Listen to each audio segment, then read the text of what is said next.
Friends, నేను ఈరోజు అల్లం వెల్లుల్లి పేస్ట్ చేస్తున్నాను. ఈ విధంగా అల్లం అంతా శుభ్రంగా ఈ విధంగా పీల్ చేసుకుంటున్నాను. ముందు మట్టి అంతా కడిగేసుకున్నాను, తర్వాత ఈ విధంగా చేసుకుంటున్నాను.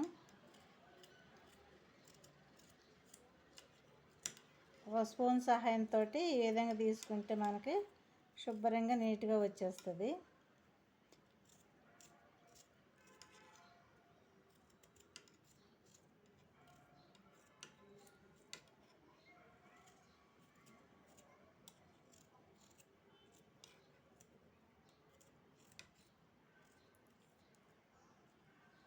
ఈ విధంగా తీసుకోవాలి. స్పూన్ తోటి మనకి ఈ విధంగా అంత వస్తుంది టేస్ట్ అంతా.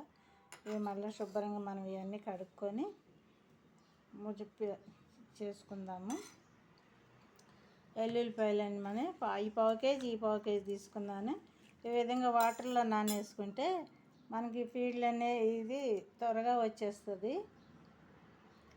పొడి అయితే రావట్లేదండి. ఈ విధంగా వాటర్లో పెట్టుకొని మనం ఇట్లా చేసుకున్నాం అనుకో ఫాస్ట్గా తీసేసుకోవచ్చు. ఈ విధంగా వచ్చేస్తుంది. ఎంత ఫాస్ట్గా వస్తాయంటే అంత ఫాస్ట్గా నానితే ఒక 2 నిమిషాలు నానేసుకున్నాం అనుకో వాటర్లో మనకి ఇబ్బంది లేకుండా వచ్చేస్తుంది. చూడండి, పట్టు ఈ విధంగా వచ్చేస్తుంది. నేను ఇవి తీసుకుంటాను. పప్పు నానేసాను, పావు కేజీ తీసుకొని వస్తాను. ఇవి ఉంటాయి కదండి, ఇవి ఒకవేళ మనకు రాకపోయినా గట్టిగా ఉన్నా కూడా స్పూన్ సహాయంతో ఈ విధంగా అనుకుంటే ఊరికనే వచ్చేస్తుంది.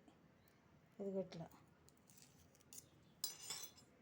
ఈ విధంగా తీసేసుకుంటే మనకు తొందరగా ఈజీగా పని అయిపోతుంది. నానితే మాత్రం త్వరగా వచ్చేస్తాయండి ఇవి.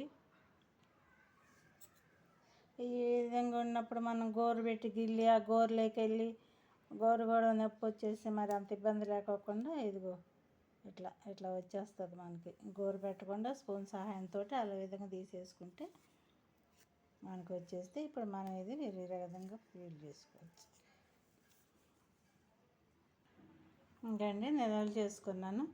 చూడండి ఎంతెంత లావున ఉందో, ఒక్కొక్కటి చాలా లావుగా ఉన్నాయి. ఇప్పుడు వచ్చేయండి ఇట్లాగే వస్తున్నాయి, ఎంత లావున వస్తున్నాయి ఎల్లుల్లిపాయలు. ఇవి నేను మిక్సీ పట్టుకుంటాను.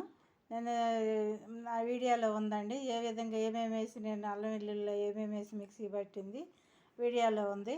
చూడాలనుకుంటే ఒకసారి చూడండి. ఈ మిక్సీ పట్టేసుకుంటాను. ఈ రెండు కలిపి ఈ పావు తీసుకుంటే ఎప్పుడైనా నేను ఈ పావు తీసుకొని కరెక్ట్గా వేసేసుకుంటాను. ఈ మిక్సీ పట్టుకుంటాను నేను. ఆ వీడియో కావాలంటే ఆ వీడియో చూడండి.